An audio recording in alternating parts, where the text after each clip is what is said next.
Hi guys, welcome back to the market way. I am Piyush Thakur and आज की ये जो वीडियो होने वाली है, this is going on a very demanding and a very important topic, that is moving average. ठीक है, तो आज की इस वीडियो में जो है हम मूविंग एवरेजेस को समझने वाले हैं। सो लास्ट की एक वीडियो पे हमें एक कमेंट आया था जिसमें एक पर्टिकुलरली एक व्यक्ति ने कहा था कि भाई हमें moving average, EMA and RSI के ऊपर वीडियो बना के ज़रूर से दे दो, क्योंकि हमें इनको ट्रेड करना अच्छे से नहीं आता है एंड ये कैसे क्या काम करते हैं, इनके बेसिक क्या हैं, हमें ये नहीं पता।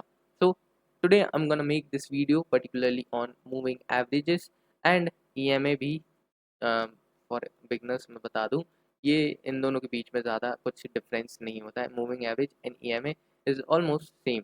ठीक है, तो इनके ऊपर आज मैं वीडियो बनाने वाला हूँ। सो जिनको भी ईएमए को अच्छे से समझना हो वो इस वीडियो को एंड तक ज़रूर देखें।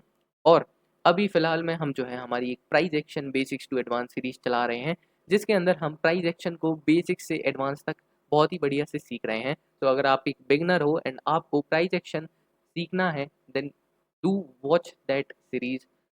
मैं उसकी जो लिंक वगैरह है वो सब डिस्क्रिप्शन में डाल दूंगा। आप इस वीडियो के बाद वो सीरीज़ को ज़रूर जाके देखें, it will be very helpful for you. तो चलिए बिना किसी देरी के हमारी आज की इस वीडियो को करते हैं स्टार्ट। ऑलराइट, सो सबसे पहले हम वीडियो को स्टार्ट करेंगे with the very first point, that is moving average क्या है, व्हाट इज मूविंग एवरेज। तो मैंने यहाँ पे पर्टिकुलरली आपके लिए कुछ नोट्स वगैरह बना के रखे। आए हाय, बहुत तेज़ चुभन हुई ये डार्क मोड से ब्राइट मोड आने में। कोई बात नहीं, मार्केट भी इसी तरह चुभती है। तो सबसे पहले अब बात करते हैं that what is a moving average. अब मेरे को कलर बार बार बदलना पड़ेगा इसका पेन का। मूविंग एवरेज क्या होता है? So moving average is nothing but एक स्टैटिस्टिकल कैलकुलेशन है जो किसी एसेट के प्राइस का एवरेज निकालता है एक स्पेसिफिक टाइम पीरियड के लिए। ठीक है, इसका मेन पर्पस जो है प्राइस डाटा को स्मूथ करना है ताकि ट्रेंड्स को हम आसानी से आइडेंटिफाई कर पाएँ। ओके, ये सारी चीज़ तो भाई सर के ऊपर से गई। चलो ये नोट्स वगैरह छोड़ो, हम जाते हैं हमारे पर्टिकुलर इसके ऊपर। अब मैं आपको यहाँ पे सबसे पहले तो ये जो मूविंग एवरेजेस वगैरह लगा रखे हैं मैं इनको हटाता हूँ। आपको सिंपली इंडिकेटर्स पे आना है एंड इंडिकेटर्स पे आने के बाद मूविंग एवरेज को टाइप करना है। After you type moving averages, आपको यहाँ पे काफ़ी सारे मूविंग एवरेज दिखेंगे, जैसे कि moving average convergence, divergence, moving average exponential, moving average ribbon, moving average simple and moving average weighted. आपको जो है यहाँ पे ज़्यादा किसी भी मूविंग एवरेज को यूज़ करने की ज़रूरत नहीं है। दो मेन बता देता हूँ, ये है moving average exponential and moving average simple. आपको इन दोनों को एक एक बार क्लिक करना है एंड ये जो है आपकी स्क्रीन पे कुछ इस तरह से ऐड हो जाएंगे। अब देखो सिंपली हम इसका जो है यहाँ पे आके सेटिंग्स पे जाएंगे। सेटिंग्स पे जाने के बाद हम यहाँ पे सिर्फ दो टाइप्स की सेटिंग्स को चेंज करेंगे। एक तो करेंगे हम इसकी लेंथ को चेंज। लेंथ को जो है हम हमारे हिसाब से चेंज करेंगे। अब कैसे करना है, लेंथ को कितना रखना है, ये आगे हम सीखेंगे वीडियो के अंदर। ठीक है, अभी के लिए मैं इसकी लेंथ 30 कर देता हूँ एंड स्टाइल जो है आप जो है कुछ भी अपने हिसाब से कलर रख सकते हो एंड मैं थिकनेस थोड़ी मोटी कर देता हूँ ताकि आपको इससे आसानी से दिखना शुरू हो जाए।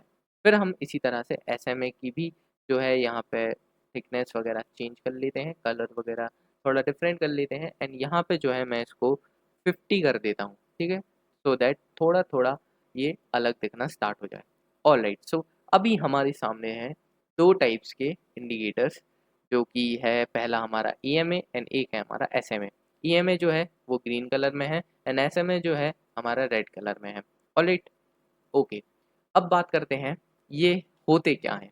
तो देखो, मूविंग एवरेज जो है सिंपल सा कुछ नहीं, एवरेज बताता है। किसका एवरेज का मतलब क्या होता है, चलो एवरेज को ही समझते हैं सबसे पहले। एवरेज क्या है? एवरेज का सिंपल सा मीनिंग है कि यार एक पर्टिकुलर जगह पे, फॉर एग्जांपल आपको एक क्लास के बच्चों के मार्क्स का एवरेज निकालना होता है। जैसे कि हम बात करते हैं क्लास में, एक क्लास है 10th 11th ए करके क्लास है, उसके बच्चों का जो एवरेज मार्क्स है वो 50% है।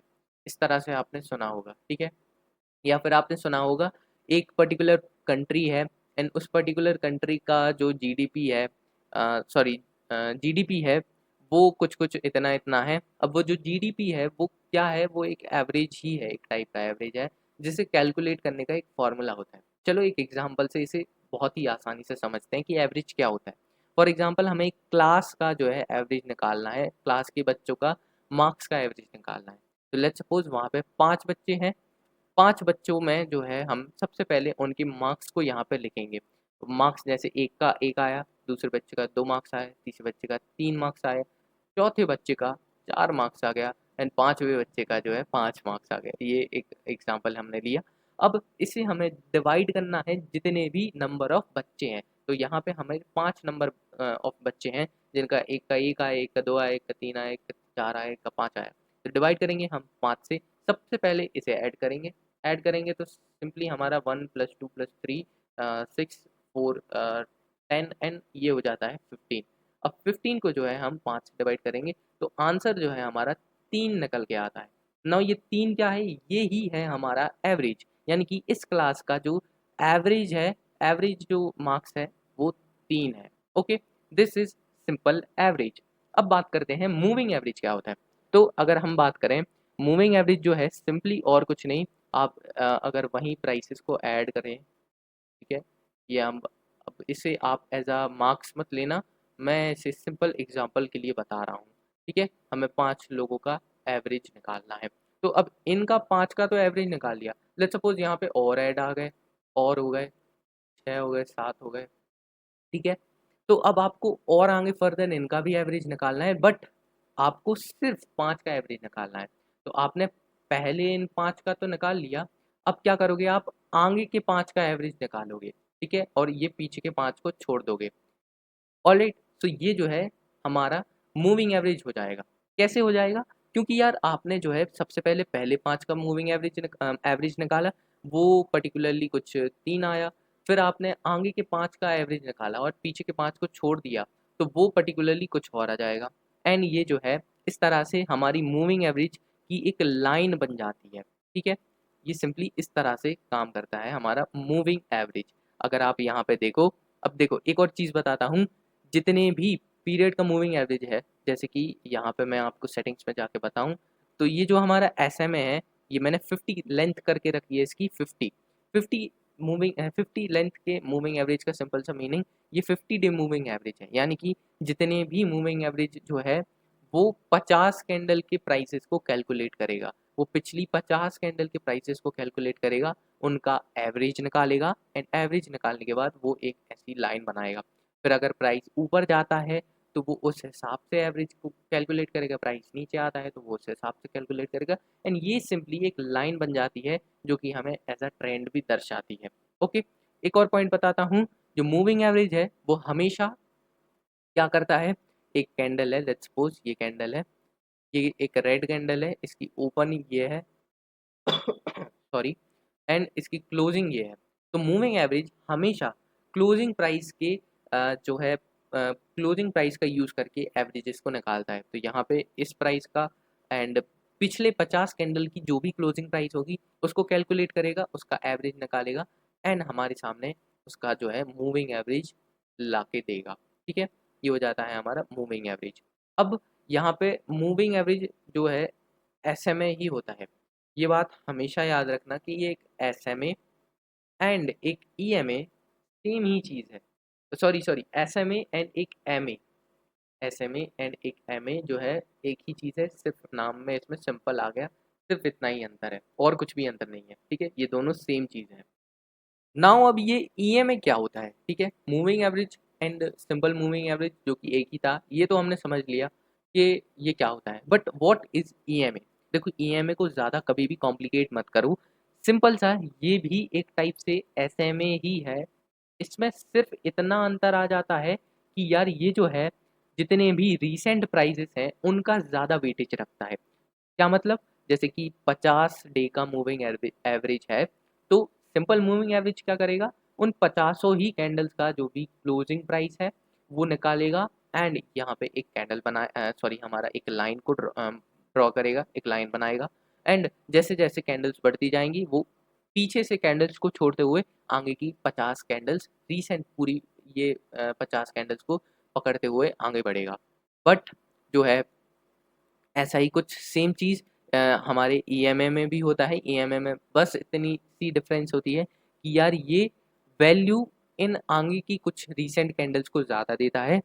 बेस्ड ऑन दैट जो प्राइस में चेंजेस है वो हमें ज़्यादा रिफ्लेक्ट होते हुए दिखते हैं, यानी कि प्राइस जो है इसमें थोड़ा ज़्यादा जल्दी जल्दी चेंज होता है। तो क्या यार EMA ज़्यादा अच्छा है या SMA ज़्यादा अच्छा है? आपको ये डाउट ज़रूर आया होगा। तो मैं बताऊं तो यार पर्टिकुलरली मेरे हिसाब से दोनों ही ऑलमोस्ट सेम है। अगर मैं आपको यहाँ पे दोनों की लेंथ को सेम करके बता दूं, SMA की 50 है यहाँ पे, ओके करते हैं। EMA की भी अगर यहाँ पे 30 थी उसको भी 50 कर दें, देन देखो क्या अंतर है भाई, बहुत कम अंतर हमें इसमें देखने के लिए मिल रहा है। ठीक है, ये दोनों ही green and red line SMA and EMA की बिल्कुल ही चिपकी हुई चल रही हैं। तो मेरे हिसाब से तो इनके अंदर ज़्यादा अंतर नहीं है। हाँ, इन्हें थोड़ा डिफरेंटली ट्रेड करा जा सकता है और थोड़ी इनकी डिफरेंट स्ट्रेटजीज भी हो सकती हैं, but majority of the times आप जो भी चीज़ को ट्रेड करते हो ये एज अ सेम ही काम करेगी। ओके, अब जो EMA है, जैसे कि हमने SMA का फॉर्मूला पढ़ा था, EMA का भी एक फॉर्मूला होता है, बट ये बहुत ज़्यादा एडवांस होता है, बहुत ज़्यादा डिफ़िकल्ट होता है, कॉम्प्लिकेटेड होता है। तो ये मेरे को भी नहीं आता है भाई, क्योंकि यार क्यों ही बेफ़ालतू में कॉम्प्लिकेटेड चीज़ें पढ़ने की ज़रूरत नहीं है हमें इसमें। EMA का सिंपल सा इंडिकेटर है, वो हमें बता रहा है कि यार ऐसे-ऐसे ये प्राइस जा रहा है। और पढ़ती तो SMA की भी ज़रूरत नहीं है, बट वो सिंपल सा था, तो हमने सीख लिया। अब ट्रेडिंग के अंदर ज़्यादा कॉम्प्लिकेटेड चीज़ों को सीखने की ज़रूरत ही नहीं है। आप सबसे बेसिक बेसिक चीज़ों को यूज़ करो एंड देन उन्हें को ट्रेड करो कंसिस्टेंटली, एंड ये सिंपल सी चीज़ जो है आपको पैसा बना के देगी ट्रेडिंग के अंदर। ओके, हम मेनली यहाँ पे पैसा कमाने के लिए आ रहे हैं। हमें यहाँ पे जो है कोई UPSC का एग्ज़ाम नहीं निकालना है कि EMA का फॉर्मूला हम जो है यहाँ पे रटने बैठ जाएँ। ओके, तो ये था सिंपल सा हमारा EMA एंड SMA। अब बात करते हैं कि हम इन्हें ट्रेड कैसे कर सकते हैं, हम इन्हें यूज़ कैसे कर सकते हैं। इसको मैं जो है मेनली 3 टाइप से यूज़ कर सकता हूँ। हम जो है इसे सबसे पहला ट्रेंड आइडेंटिफिकेशन के लिए यूज़ कर सकते हैं। याद रखना, ट्रेंड आइडेंटिफिकेशन। जिसके बाद हम जो है इसे सपोर्ट एंड रेजिस्टेंस भी ट्रेड कर सकते हैं। ये जो लाइन्स है as a support and resistance भी वर्क कर सकती हैं। एंड जो है लास्ट, ये एज अ क्रॉसओवर में हमारे काम आता है। क्रॉसओवर क्या है अभी समझते हैं। सबसे पहले समझो ट्रेंड आइडेंटिफिकेशन। तो ये जो हमारी EMA एंड SMA है, ये सिंपली ट्रेंड आइडेंटिफिकेशन के लिए काम कर सकते हैं। कैसे, मैं आपको बताता हूँ। लेट्स सपोज हम इसका जो वेटेज है अगर 200 कर दें, 200 करने पे क्या होगा, ये सिंपली बहुत ज़्यादा दूर चला जाएगा। ये देखो भाई, ये कितना दूर चला गया, हमारी ये सिंपल मूविंग एवरेज है। EMA को अभी हम बंद कर देते हैं, सिंपल मूविंग एवरेज का यूज़ करते हैं। तो ये कितना ज़्यादा दूर आ गया, क्योंकि ये 200 कैंडल्स का मूविंग एवरेज कैलकुलेट कर रहा है। अब ये सिंपली हमें क्या बता रहा है, हम जो है अभी देखेंगे कि यार कौन सा वाला कौन से पीरियड का मूविंग एवरेज कब यूज़ करना है, उसके बेसिस पे हम जो है ट्रेड्स वगैरह लेंगे। अभी देखो, मैंने यहाँ पे जो है सिंपल मूविंग एवरेज को 200 पे किया, इसके ऊपर है प्राइस अभी, ठीक है, ये ऊपर चल रहा है। अगर नीचे चल रहा होता तो मैं क्या कहता, ये एक डाउन ट्रेंड में चल रहा है मार्केट अभी, ठीक है। ऊपर चल रहा है तो मैं सिंपली कह पा रहा हूँ कि ये मार्केट जो है अभी अप ट्रेंड में चल रहा है। अब देखो यार, ये जो है बिल्कुल ही इसके बेसिस पे आप ट्रेड्स मत लेने लग जाना कि यार इसके ऊपर है तो मैं यहाँ से बाय कर लेता हूँ, यहाँ से ऊपर ही जाएगा। नहीं भाई, वो नीचे भी आता है, वो इसको क्रॉस करके नीचे भी गिरता है, ठीक है, वो ऐसा भी करता है। मैं अगर आपको दिखाऊं तो ये देखो, अभी यहाँ पे क्या हुआ, मार्केट इसके नीचे था, देन ऊपर आके ये ऊपर क्रॉस कर दिया, अब ये अप ट्रेंड में चल रहा है, ठीक है। तो ये इस तरह से भी काम करता है। बट आप जो है इसे सिंपली ट्रेंड आइडेंटिफिकेशन के लिए इस तरह से यूज़ कर सकते हो कि यार अभी यहाँ पे जो है नीचे चल रहा है, तो मैं क्या करूँगा, यहाँ पे बुलिश ट्रेड्स को कम देखूंगा एंड बियरिश ट्रेड्स को ज़्यादा ट्रेड करने की कोशिश करूँगा, ठीक है। उसके बेसिस पे जो है हम इस तरह से ट्रेड ले सकते हैं अबाउट द ट्रेंड आइडेंटिफिकेशन के लिए, ठीक है। तो ये एक और चीज़ सिंपल सी, ऊपर है तो हम समझ सकते हैं कि अप ट्रेंड में चल रहा है, नीचे है तो डाउन ट्रेंड में चल रहा है। ओके, सेकेंड पॉइंट है हमारा, सपोर्ट एंड रेजिस्टेंस काम करता है। ये as a support and resistance काम करता है। ये जो है एक डायनेमिक सपोर्ट एंड रेजिस्टेंस काम करता है। डायनेमिक का क्या मतलब, देखो जो दो टाइप्स के सपोर्ट एंड रेजिस्टेंस होते हैं, एक होते हैं हमारे स्टैटिक सपोर्ट एंड रेजिस्टेंस, जो कि हमारी ये हॉरिजॉन्टल लाइन कह लो, जो भी हमारे हॉरिजॉन्टल लाइंस होती हैं, या फिर एक ट्रेंड लाइन होती है, ये सीधे सीधे होते हैं, इन्हें हम स्टैटिक सपोर्ट एंड रेजिस्टेंस कहते हैं। और जो प्राइस के साथ चिपकते हुए चलती है, जो कि है हमारा मूविंग एवरेज, हमारा EMA, ये सारी जो है हमारे डायनामिक, यानी कि ये बिल्कुल भी सीधे नहीं है, ये प्राइस के साथ में चल रहे हैं, तो दैट्स वाई ये कहलाते हैं डायनामिक सपोर्ट एंड रेजिस्टेंस। अब ये as a support and resistance इतने अच्छे से भी वर्क नहीं करता है जितना आपको लगता है कि भाई ये यहाँ आएगा तो मैं बाय कर लूँगा तो बस मेरा प्रॉफिट हो गया, मैं बन गया ट्रेडर। ये इतने ईजिली काम नहीं करता है, ठीक है। बट हाँ ये करता है, जैसे कि अगर मैं एक एग्जांपल दिखाऊं तो यहाँ पे अगर आप देखो तो मार्केट नीचे आया, यहाँ पे एक बारी ऑलमोस्ट सपोर्ट लिया एंड देन ये सेकंड बारी यहाँ से सपोर्ट लिया एंड यहाँ से ऊपर गया है। बट यहाँ पे ये जो है कभी कभी फेल भी हो जाए, कभी कभी नहीं, ये अगर आप सिंपली इसको बिल्कुल ऐसा नेकेड ट्रेड करोगे तो ये मैक्सिमम टाइम्स फेल ही होगा। आप यहाँ पे देखो, यहाँ पे जो है ये ऊपर गया, ऊपर जाने के बाद क्रॉस करके फिर नीचे गिरा है, ठीक है। फिर यहाँ पे सपोर्ट लेना था, इसने कैंडल भी दी बट उसके बाद ऊपर चला गया। तो इसे आप बिल्कुल सिंपली ऐसे भी ट्रेड मत करना सपोर्ट रेजिस्टेंस के लिए। हाँ ये काम करता भी है, यहाँ पे देखें तो एक ये, एक ये, एक ये, एक ये, यहाँ पे तो सपोर्ट बहुत अच्छा काम किया बट यहाँ पे फेल भी हुआ, यहाँ पे भी फेल हुआ है ऑलमोस्ट, यहाँ पे रेजिस्टेंस काम किया है ऑलरेडी, ठीक है। तो हम जो है इसी स्ट्रेटजीज के साथ इन्वॉल्व करके ट्रेड कर सकते हैं। अब यहाँ पे हम तीसरे पॉइंट पे आ जाते हैं हमारे। तो हमारा तीसरा पॉइंट क्या है? हमारा तीसरा पॉइंट है सिंपल सा क्रॉस ओवर। क्रॉस ओवर का क्या मतलब है? क्रॉस ओवर देखो दो टाइप से हम क्रॉस ओवर को यूज़ कर सकते हैं। अगर हम एक मूविंग एवरेज को लगा के रखे हैं तो अगर प्राइस उसके ऊपर क्रॉस करता है, उसके नीचे क्रॉस करता है, सिंपली हमने ये देखा, तो हम उसके बेसिस पे क्रॉस ओवर ट्रेड्स ले सकते हैं। सेकंड हम ले सकते हैं जो है दो मूविंग एवरेज को लगा के, दो मूविंग एवरेज जब एक दूसरे को क्रॉस करेंगे, जैसे कि ये जो है हमारा एक 50 मूविंग एवरेज हो जाए एंड ये जो है हमारा एक बड़ा मूविंग एवरेज जैसे कि 100 या फिर 200 मूविंग एवरेज हो जाए, ये जब भी एक क्रॉस करेगा एक दूसरे को, इस क्रॉस ओवर के पॉइंट पे जो है हम बाय एंड सेल के सिग्नल्स, बाय सेल एंट्रीज ले सकते हैं।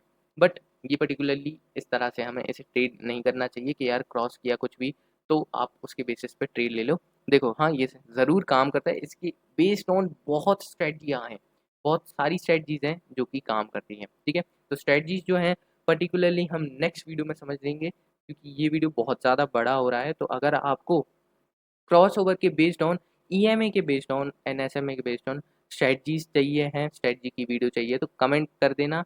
अगर कमेंट आ जाते हैं कुछ अच्छे खासे लाइक आ जाते हैं, लाइक टारगेट मैं रख दूंगा, शायद कमेंट में नीचे लिख दूंगा इतने इतने लाइक टारगेट, वो अगर हो जाता है तो हम एक स्ट्रेटजी की वीडियो ज़रूर से बनाएंगे। ओके, सो अभी हम बात करते हैं, अगर हम नोट्स वगैरह तो हमने देखे ही नहीं, नोट्स में भी यही सारी चीज़ें जो है मैंने मेंशन आउट कर रखी। ओके, सो नोट्स में जो है हमारा एक लास्ट पॉइंट आता है that is common moving averages, जो कि मैं अभी बताने वाला था। ये जो है सिंपली यहाँ पे लिख रखा है मैंने। शॉर्ट टर्म के लिए आप जो है 10 डे या 20 डे मूविंग एवरेजेस को यूज़ कर सकते हो। मीडियम टर्म के लिए आप 50 डे मूविंग एवरेज को यूज़ कर सकते हो एंड लॉन्ग टर्म के लिए आप 100 एंड 200 मूविंग एवरेज का यूज़ कर सकते हो। अब ये क्या है इसको समझाता हूँ मैं आपको, ठीक है। यहाँ पे चलेंगे, मूविंग एवरेज जो है सिंपली आप, मैं शॉर्ट टर्म पे दिखाता हूँ। पहले तो लगाते हैं हम 20 डे मूविंग एवरेज, 20 कर देंगे हम लेंथ को, ये हो गया हमारा 20 डे मूविंग एवरेज। देखो कितना पास आ गया। अब इसे जो है हम शॉर्ट टर्म ट्रेड्स के लिए यूज़ कर सकते हैं, जैसे कि हम अगर स्कैल्पिंग वगैरह करते हैं तो 10 एंड 20 मूविंग एवरेजेस को लगा के, 20 या 30 मूविंग एवरेजेस को लगा के उनके क्रॉसओवर की बेस्ड ऑन एक स्ट्रेटजी क्रिएट करते हुए ट्रेड्स ले सकते हैं। फिर अगर हमें थोड़ा सा लॉन्ग टर्म जाना है, थोड़ा सा बड़ा जाना है, मीडियम टर्म जाना है तो 50 का यूज़ करते हैं। 50 मेरे को बहुत अच्छा लगता है, अगर इंट्रा डे ट्रेड्स भी लेनी होती हैं तो ये बहुत बढ़िया से काम करता है। इसकी ऊपर हल्का सा ऊपर जाना है तो मैं इंट्रा डे के ही अंदर जो है 50 एंड 100 का कॉम्बिनेशन भी रख सकता हूँ, ठीक है। 100 जो है मेरे को एक थोड़ा वाइडर व्यू दे देगा। अगर मैं एक स्विंग ट्रेडर हूँ, swing trader in the sense एक बड़ा ट्रेडर हूँ जो कि स्विंग ट्रेड्स लेता है, मतलब बड़े टाइम पीरियड पीरियड के अलोंग लेता है, देन मैं ये जो है 200 एम ए का यूज़ कर सकता हूँ। 200 एम ए ऊपर क्रॉस होता है तो मैं यहाँ से जो है एक पर्टिकुलर अपॉर्चुनिटी फाइंड करके यहाँ पे एक रीटेस्ट वगैरह के लिए वेट करते हुए यहाँ से एक बाय ट्रेड्स वगैरह ले सकता हूँ। इस तरह से जो है हम बड़े टाइम फ्रेम्स का यूज़ कर, बड़े मूविंग एवरेजेस का यूज़ कर सकते हैं। अब देखो ये जो है पर्टिकुलरली अगर आप इसे नेकेड यूज़ करोगे तो it will not work as good as आपको जितना लगता है। इसके लिए हमें जो है स्ट्रेटजीज का होना बहुत ज़रूरी है। यहाँ में मैंने कुछ लिमिटेशंस भी लग सके हैं। सबसे पहला तो ये एक लैगिंग इंडिकेटर। लैगिंग इंडिकेटर क्या होता है?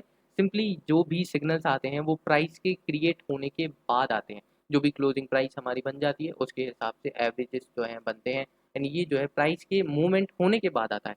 तो ये एक लैगिंग इंडिकेटर है। तो आपको शायद जब भी ये क्रॉसओवर्स दे उसके पहले ही मूवमेंट आ गया हो पता चले, एंड ऐसा ही मैक्सिमम टाइम्स होता है। फिर सेकंड ये एक फॉल सिग्नल भी दे सकता है, यानी कि जब भी चॉपी मार्केट, मैंने आपको दिखाया चॉपी मार्केट के अंदर जो है कितना ही बेकार से काम करता है। मतलब ये कभी ऊपर का सिग्नल दे दे आपको, कभी नीचे का दे दे, कभी ऊपर क्रॉस कर दे, कभी नीचे क्रॉस कर दे, एंड ये बहुत ज़्यादा मैसअप कर देता है। दैट्स वाई ये जो है ऐसी जगहों पे भी बिल्कुल भी काम नहीं करता। साइडवेज मार्केट में मूविंग एवरेज जो है बहुत बेकार काम करता है। तो साइडवेज मार्केट में तो आपको इसे अवॉइड करना ही चाहिए, ठीक है। इसलिए मूविंग एवरेजेस को हमें जो है दूसरे इंडिकेटर्स के साथ कंबाइन करके चलना चाहिए, एंड हमें एक पर्टिकुलर स्ट्रेटजी जो है अपनी क्रिएट करनी चाहिए जिसके अंदर हम मूविंग एवरेजेस को यूज़ कर सकते हैं, ईएमएस को यूज़ कर सकते हैं, ठीक है। तो स्ट्रेटजी होना, एक सेटअप होना बहुत इंपॉर्टेंट है। तो सेटअप के लिए जो है हम एक वीडियो ज़रूर बनाएंगे।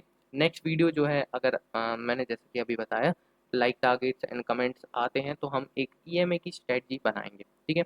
आज की ये जो वीडियो थी इसके अंदर हमने मूविंग एवरेजेस को बहुत ही अच्छे से बहुत ही डिटेल में समझा। आई थिंक 30 मिनट की वीडियो बन गई होगी अभी तक तो, और ये जो वीडियो है काफ़ी अमेजिंग थी। तो अगर आपको ये वीडियो अच्छी लगी हो एंड आपको इससे कुछ भी सीखने को मिला हो, देन लाइक ज़रूर कर देना वीडियो को, एंड हमारे चैनल से जुड़े रहने के लिए सब्सक्राइब कर देना और बेल आइकन को प्रेस कर देना ताकि आपको जब भी एक नई वीडियो आए नोटिफिकेशन सबसे पहले आ जाए। और हाँ, प्राइस एक्शन की बेसिक्स टू एडवांस सीरीज़ को इस वीडियो के बाद अब देखना मत भूलना। अभी लिंक जो है डिस्क्रिप्शन खोल लो, एंड जैसे ही ये वीडियो ख़त्म हो वो प्लेलिस्ट को चालू करके बैठ जाओ प्राइस एक्शन सीखने के लिए। ओके, तो इस वीडियो के लिए इतना ही था। मिलते हैं किसी नेक्स्ट वीडियो में, तब तक के लिए गुड बाय।